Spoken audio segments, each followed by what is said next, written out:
ಮುಕ್ಕಾಲು ಗಂಟೆ ಬಿಡ್ತೀನಿ. ಜೈ ಶ್ರೀರಾಮ್. ಎಲ್ರಿಗೂ ನಮಸ್ಕಾರ. ಭೂಮಿ ಮೇಲೆ ಯಾರಿಗೂ ನಮ್ಗೆ ಬಂದಿರೋಂಥ ಪರಿಸ್ಥಿತಿ ಬರಬಾರ್ದು. ಯಾಕೆಂದರೆ ತುಂಬ ಬೇಜಾರಿಂದ ವಿಡಿಯೋ ಮಾಡ್ತಾಯಿದ್ದೀವಿ. ನೋಡಿ ಸ್ನೇಹಿತರೆ, ಕನಕಪುರ ಮುಖ್ಯ ರಸ್ತೆ ಬೈನ್ಪಾಳ್ಯ ಪೈಪ್ಲೈನಲ್ಲಿರೋಂಥ ಈ ಮನೇಲಿ ನಾವು ವಾಸ ಮಾಡ್ತಾ ಇರೋದು. ಈ ಮನೆಗೆ ಬಂದೊಂದು 7 ವರ್ಷ ಆಯಿತು. ಇಲ್ಲಿ ನೋಡಿ, ಈ ಜಾಗ ನೀವು ನೋಡ್ತಾ ಇದ್ದೀರಲ್ಲ, ಇಲ್ಲಿ ಹಸುಗಳನ್ನೆಲ್ಲ ನಾನು ರಕ್ಷಣೆ ಮಾಡಿ ನೋಡ್ಕೊಳ್ತಾ ಇರೋದು. ಇದು ಯಾವುದೇ ರೀತಿ ಕಮರ್ಷಿಯಲ್ ಇಲ್ಲ. ಇಲ್ಲಿ ಯಾವ ಹಸುಗಳು ಹಾಲು ಕರೆಯೋದಿಲ್ಲ, ಏನೂ ಇಲ್ಲ. ಆಕ್ಸಿಡೆಂಟ್ ಆಗಿದ್ದಿದ್ದ ಹಸು, ದೊಡ್ಡ ಮೋರಿ ಒಳಗೆ ಬಿದ್ದು ಸಾವು ಬದುಕಿನ ನಡುವೆ ಓಡಾಡ್ತಿದ್ದಂಥ ಹಸುಗಳು, ಕಳ್ಳರು ಎತ್ಕೊಂಡು ಹೋಗ್ತಾ ಇದ್ದಿದ್ದಂಥ ಹಸುಗಳನ್ನ ಪುಟ್ಟ ಕರುವಿಂದ ನೋಡ್ಕೊಳ್ತಾ ಇದ್ದೀನಿ. ಈಗ ಇವಕ್ಕೆಲ್ಲ 3 ವರ್ಷ ಆಗಿದೆ. ಎಲ್ಲ ರಕ್ಷಣೆ ಮಾಡಿ ಜೀವ ಒತ್ತೆ ಇಟ್ಟು ನೋಡ್ಕೊಳ್ತಾ ಇರೋ ಹಸುಗಳು. ಈ ಜಾಗ ನಂದಲ್ಲ, ಯಾರ್ದು ಅಂತಾರೂ ನಂಗೆ ಗೊತ್ತಿರಲಿಲ್ಲ. ಈಗ 1.5 ವರ್ಷಕ್ಕೆ ಮುಂಚೆ ಇದನ್ನೆಲ್ಲ ಹಿಂಗೆ ನೋಡ್ಕೊಳ್ತಾ ಇದ್ದೆ. ಈ ಕಳೆದ 1.5 ವರ್ಷಕ್ಕೆ ಮುಂಚೆ ಯಾರೋ ಒಬ್ಬರು ಬಂದರು, ಇಲ್ಲಿ ನೋಡ್ತಾ ಇದ್ರು. ನಾನು ಯಾರು ಅಂತ ಕೇಳಿದೆ. ಈ ಜಾಗದ ಓನರ್ ಅಂತ ಹೇಳಿದ್ರು. ನಮಸ್ತೆ, ಜೈ ಶ್ರೀರಾಮ್ ಅಂತ ಹೇಳಿದೆ. ಅವ್ರು ಅಸ್ಟ್ರಾಲಜರ್ ಅಂತೆ. ಆಮೇಲೆ ಈ ಥರ ಹಿಂಗೆ ರಕ್ಷಣೆ ಮಾಡಿ ನಾನು ನೋಡ್ಕೊಳ್ತಾ ಇದ್ದೀನಿ ಸರ್, ನಿಮ್ಮ ಜಾಗನ ಯುಟಿಲೈಸ್ ಮಾಡ್ತಾಯಿದ್ದೀನಿ ಅಂತ ಹೇಳಿದೆ. ಆವಾಗ ಏನೂ ಮಾತಾಡಲಿಲ್ಲ ಅವರು. ನಾನು ಹೇಳಿದೆ, ಇರೋ ಪರಿಸ್ಥಿತಿ ನೋಡಿ, ಹಿಂಗೆ ಯಾರೇ ಆಗಲಿ ನೋಡಿ ಬಂಧುಗಳೇ, ನೀವು ಯಾವುದೋ ಒಂದು ಪ್ರಾಣಿಗಳನ್ನ ರಕ್ಷಣೆ ಮಾಡ್ತೀರಿ, ಸಾವು ಬದುಕಿನ ನಡುವೆ ಓಡಾಡ್ತಾ ಇರುತ್ತೆ.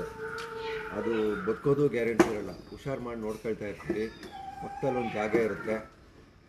ಈ ಸೈಟ್ ಹೆಂಗಿತ್ತು ಅಂದರೆ, ನಾವು ಬಂದು ಹೊಸದ್ರಲ್ಲಿ ಯಾವ ಥರ ಇತ್ತಮ್ಮ, ಫಸ್ಟ್ ಫ್ಲೋರ್ವರೆಗೂ ಈ ಅರಳಿ ಗಿಡಗಳು, ಮುಳ್ಳಿನ ಗಿಡಗಳು ಮತ್ತು ಮನೆ ಕಸ ಎಲ್ಲ ಸೈಟಲ್ಲಿ ತುಂಬಿಸಿ ಇಟ್ಟಿರೋದು. ಆ ಒಂದು ಜಾಗನ ನಾವು ಕ್ಲೀನ್ ಮಾಡಿ ಸದ್ಯದ ಮಟ್ಟಿಗೆ ಏನು ಇವಾಗ ಪ್ರಾಣಿಗಳನ್ನು ರಕ್ಷಣೆ ಮಾಡಿದ್ವಿ ಅದನ್ನೆಲ್ಲ ನೋಡ್ಕೊಳ್ತಾ ಇದ್ವಿ. ಏಕಾಏಕಿ ಮೊನ್ನೆ ಶನಿವಾರ ಬಂದು ನಾವು ಇಲ್ಲಿ ಕನ್ಸ್ಟ್ರಕ್ಷನ್ ಮಾಡ್ತೀವಿ, ನಮಗೆ ಇಮಿಡಿಯೇಟ್ ಖಾಲಿ ಮಾಡಿಕೊಡಿ ಅಂತ ನಾವು ಹೇಳಿದ್ವಿ. ಮಳೆಗಾಲ ಬೇರೆ, ಒಂದು 15 ದಿನ ಆದರೂ ಅಟ್ಲೀಸ್ಟ್ ಟೈಮ್ ಬೇಕು ಅಂತ ಹೇಳಿದ್ರು.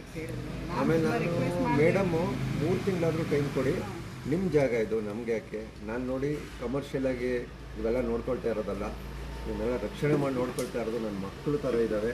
ನಾವು ಬೇರೆ ಯಾವುದಾದ್ರು ಜಾಗ ಮಾಡಿ ಅದಕ್ಕೆ ಒಂದು ವ್ಯವಸ್ಥೆ ಮಾಡ್ತೀನಿ. ಒಂದು 3 ತಿಂಗಳು ಟೈಮ್ ಕೊಡಿ, ಆಮೇಲೆ ನಾವು ನಿಮ್ಮ ಏನು ಬೇಕಾದ್ರೆ ಮಾಡ್ಕೊಳ್ಳಿ ಅಂತ ಹೇಳಿದೆ.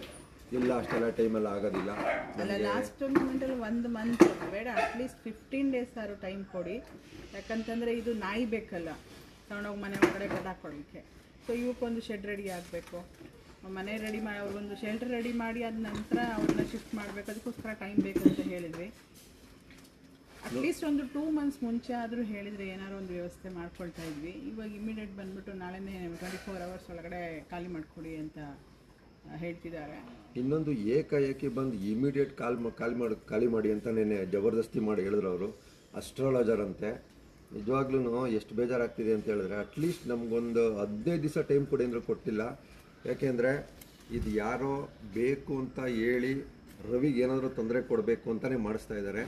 ಇದಂತೂ 100% ನನಗೆ ಗೊತ್ತಿದೆ. ಯಾಕಂದರೆ ಪ್ರತಿಯೊಬ್ಬರು ಗೊತ್ತಿದೆ, ನಾನೊಬ್ಬ ಪರಿಸರ ಪ್ರಾಣಿ ಪಕ್ಷಿ ಸಂರಕ್ಷಕ. ಸುಮಾರು ಒಂದು 23 ವರ್ಷದಿಂದನೂ ಎಲ್ಲ ಥರ ಸಮಾಜಮುಖಿ ಕೆಲಸಗಳು ಮಾಡ್ತಾ ಪರಿಸರ ಪ್ರಾಣಿ ಪಕ್ಷಿನ ರಕ್ಷಣೆ ಮಾಡ್ತಾ ಬರ್ತಿದ್ದೀವಿ. ಮುಖ್ಯವಾಗಿ ಬಂಧುಗಳೇ, ನಾವು ನಮಗೋಸ್ಕರ ಬದುಕಿಲ್ಲ, ಇವ್ರಿಗೋಸ್ಕರ ಬದುಕಿದ್ದೀವಿ. ಓಟು ಕಚೇರಿ ಮಾತು ಎಲ್ಲ ಬರೋಂಗಿದ್ದಿದ್ರೆ ಇವರು ಭೂಮಿ ಮೇಲೆ ಯಾವ ಮನುಷ್ಯನಿಗೂ ಜಾಗ ಸಿಗ್ತಿರ್ಲಿಲ್ಲ. ನಿಮ್ಗೊಬ್ಬಂಗೆ ಎಲ್ಲ ಒಜ್ಜಿರೋದು ಭೂಮಿ, ನಮಗೂ ಕೂಡ ಅಂತ ಅವರು ಕೇಸ್ ಹಾಕೊಂಡು ನಿಂತ್ಕೊಳ್ತಾರೆ. ಯಾಕಂದರೆ ಮೂಕ್ ಪ್ರಾಣಿಗಳಿಗೆ ಅವಕ್ಕೇನು ಗೊತ್ತಾಗಲ್ಲ. ಮನುಷ್ಯ ಜಾಗನೆಲ್ಲ ತನಗೆ ಅಂತ ಮಾಡ್ಕೊಂಬಿಟ್ಟವನೇ. ಇವ್ರದೆಲ್ಲ ಯಾವುದು ಜಾಗ ಅಲ್ವಾ? ಆ ಥರ ಮಾತು ಬರೋಂಗಿದ್ದಿದ್ರೆ ನಮ್ಮದು ಜಾಗ ಅಂತ ಅವು ಶುರು ಮಾಡಿಬಿಟ್ಟಿರೋವು. ಆವಾಗ ಎಲ್ಲ ಮನುಷ್ಯನಿಗೆ ಗೊತ್ತಾಗ್ತಿತ್ತು. ಏನು ಮಾಡ್ತೀರಿ ಪಾಪ, ಅವಕ್ಕೆ ಮಾತು ಬರೋದಿಲ್ಲ. ಯಾರು ಎಲ್ಲೆಲ್ಲಿ ಕರ್ಕೊಂಡು ಹೋಗ್ತಾರೋ ಏನೋ ಮಾಡ್ತಾರೋ ಪಾಪ, ಅದೆಲ್ಲ ಮಾಡಿಸ್ಕೊತಾವ ಅವು. ಹಾಗೆ ನೋಡಿ, ತುಂಬ ಬೇಜಾರಾಯಿತು. ಈ ಸೈಟ್ ಓನರು ಏಕಾಏಕಿ ಬಂದು ನೀವು ನಾಳೆನೇ ಖಾಲಿ ಮಾಡಬೇಕು ಅಂತ ನೆನೆ ಬಂದು ಜಬರ್ದಸ್ತಿ ಮಾಡಿದ್ರು. ಆಯಿತು ಸರ್, ಮಾಡಿಕೊಡ್ತೀನಿ ನಿಮ್ಮ ಜಾಗ ಅಂತ ಹೇಳಿದ್ದೀವಿ. ನಾವು ಬಂದು ಹೊಸದ್ರಲ್ಲಿ ನನ್ನ ಎತ್ತರದವರೆಗೂ ಕಳ್ಳಿ ಬೇಲಿ, ಆಮೇಲೆ ಅರಳಿ ಗಿಡಗಳು ಎಲ್ಲ ಬೆಳೆದಿದ್ವು. ಎಲ್ಲ ಅಚ್ಚುಕಟ್ಟಾಗಿ ಕ್ಲೀನ್ ಮಾಡಿ, ನಾನು ಹುಷಾರಿಲ್ಲದೆ ಇರೋದು ಆಕ್ಸಿಡೆಂಟ್ ಆಗಿರೋ ಹಸುಗಳನ್ನ ನೋಡ್ಕೊಳ್ಳೋಕೆ ಶುರು ಮಾಡಿದೆ. ಮಳೆ ಬರಬಾರ್ದು ಅಂತ ಈ ಥರ ಹಿಂಗೆ ಹಾಕಿದ್ದೀನಿ. ಅವಕ್ಕೆ ಮಳೆ ಬಂದರೆ ನೆಂದೋಗ್ಬಿಡ್ತವೆ ಅಂತ. ಈಗ ಏಕಾಏಕಿ ಬಂದು ಖಾಲಿ ಮಾಡಿ ಅಂತ ಹೇಳಿದ್ದಾರೆ. ತುಂಬ ಬೇಜಾರಿಂದ ನುಂಗ್ಕೊಂಡು ಖಾಲಿ ಮಾಡ್ತಾಯಿದ್ದೀವಿ. ಎಲ್ಲ ದೇವ್ರಿಗೆ ಬಿಟ್ಬಿಟ್ಟಿದ್ದೀವಿ. ಯಾಕೆಂದರೆ ಮುಖ್ಯವಾಗಿ ಒಳ್ಳೆತನಕ್ಕೆ ಕಾಲ ಇಲ್ಲ ಬಂದಿದೆ. ನಾವು ಎಷ್ಟೇ ಒಳ್ಳೆ ಜಾಗ ಅವ್ರಿಗೆ ಕೊಡೋಣ, ಅಟ್ಲೀಸ್ಟ್ ನಮಗೊಂದು ಒಂದು 15 ಡೇಸ್ ಆದರೂ ಟೈಮ್ ಕೊಟ್ಟಿದ್ರೆ ಚೆನ್ನಾಗಿರ್ತಿತ್ತು. ಇಮಿಡಿಯೇಟ್ ಬಂದು 24 ಅವರ್ಸ್ ಒಳಗಡೆ ನೀವು ಖಾಲಿ ಮಾಡಬೇಕು ಅಂತ ಹೇಳ್ತಾ ಇದ್ದಾರೆ. 24 ಗಂಟೆ ಒಳಗೆ ನೀವು ಖಾಲಿ ಮಾಡಬೇಕು ಅಂತ ಹೇಳ್ತೀರಾ. ಬರೀ 24 ಅವರ್ಸಲ್ಲಿ ನಾಳೆ ನೀವು ಖಾಲಿ ಮಾಡಿಕೊಡಿ ಅಂತ. ಫಸ್ಟು ಮೊನ್ನೆ 23ನೇ ತಾರೀಕು ನೋಡಿ, ಇವತ್ತು 26, 27ನೇ ತಾರೀಕು, 23ನೇ ತಾರೀಕು ಬಂದು ಆ ಥರ ಅಂದರು. ನಾನು ಅಂದೆ ಅಟ್ಲೀಸ್ಟ್ ಒಂದು 15 ದಿವಸ ಆದರೂ ಬೇಕು, ನಾನು ಜಾಗ ನೋಡಿ ಖಾಲಿ ಮಾಡಿಕೊಡ್ತೀನಿ ಅಂತ. ನಿನ್ನೆ ಬಂದ್ಬಿಟ್ಟು ಇಲ್ಲ ನಾಳೆ ಖಾಲಿ ಮಾಡಿ, ಮರ ಕಟ್ ಮಾಡೋರು ಬರ್ತಾ ಇದ್ದಾರೆ. ಇವರು ಮರ ಎಲ್ಲ ಕಟ್ ಮಾಡಿಸ್ತಾರಂತೆ. ನೋಡಿ ಇಲ್ಲಿ ಒಂದು ದೊಡ್ಡ ಮಾವಿನ ಮರ ಬೆಳೆದಿದೆ, ದೊಡ್ಡ ಮರ ಇದೆ. ಈ ಮರಗಳೆಲ್ಲ ಕತ್ತರಿಸ್ತಾರಂತವ್ರು. ಆಸ್ಟ್ರಾಲಜರ್ ಹೇಳೋದಕ್ಕೆ ಎಲ್ಲ ಕತ್ತರಿಸ್ಬೇಕಂತೆ. ಅವ್ರೇನೋ ಕನ್ಸ್ಟ್ರಕ್ಷನ್ ಮಾಡಬೇಕಂತೆ. ಅವ್ರ ಜಾಗ ಏನಾರ ಮಾಡ್ಕೊಳ್ಳಿ. ನೋಡಿ ನಮ್ಗಿನ್ನೊಂದೇನು ಅಂದರೆ ಸ್ವಲ್ಪ ಕಾಲಾವಕಾಶ ಕೊಟ್ಟಿದ್ರೆ ಇದಕ್ಕೆಲ್ಲ ಒಂದು ಬೇರೆ ದಾರಿ ಮಾಡ್ತಿದ್ದೆ. ಈಗೆಲ್ಲ ಕರ್ಕೊಂಡು ಹೋಗ್ಬೇಕು ನಾನು, ಗೊತ್ತಿಲ್ಲ ಭಗವಂತದ್ದೇ ಎಲ್ಲಿ ಜಾಗ ಇದೆ ಅಂತ. ಇವು ನಮ್ಮ ಕಣ್ಮುಂದೆ ಇರಬೇಕು. ಯಾಕೆಂದರೆ ಎಷ್ಟು 2000, 3000ದಷ್ಟು ಹಸುಗಳ್ನ, ಬೀದಿ ಬದಿಯಲ್ಲಿರೋ ಆಕ್ಸಿಡೆಂಟ್ ಆಗಿರೋ ಹಸುಗಳ್ನೆಲ್ಲ ನೋಡ್ಕೊಂಡಿದ್ದೀನಿ. ಹುಷಾರು ಮಾಡಿ ಆ ಜಾಗ ಬಿಟ್ಟಿದ್ದೀನಿ. ಕೆಲವ್ರು ಮಾತ್ರ ನನ್ನ ಹತ್ರನೇ ಇರಬೇಕು ಅಂತ ನಾವು ಇದನ್ನು ನೋಡ್ಕೊಳ್ತಾ ಇದ್ದೀವಿ. ಅಷ್ಟು ಅಟ್ಯಾಚ್ಮೆಂಟ್ ಇದೆ. ಮೇಡಮ್ ಮೊನ್ನೆ ಒಂದು 4-5 ದಿವಸದಿಂದನೂ ಇಲ್ಲಿ ಬರೋದು ಬೇಜಾರು ಮಾಡ್ಕೊಳ್ತಾ ಇದ್ದಾರೆ. ಯಾಕೆಂದರೆ ಇವ್ರಿಗೆಲ್ಲ ಇಷ್ಟೆಲ್ಲ ಶೆಟ್ರೆಲ್ಲ ಹಾಕಿದ್ವಿ ಮಳೆ ಬರಬಾರ್ದು ಅಂತ. ಅಟ್ಲೀಸ್ಟ್ ಒಂದು 3 ತಿಂಗಳು ಬಂದು ಟೈಮ್ ಕೊಟ್ಟಿದ್ರೆ ಆದ್ರೂ ನಮಗೇನೋ ಆಗ್ತಿತ್ತು ಅಂತ.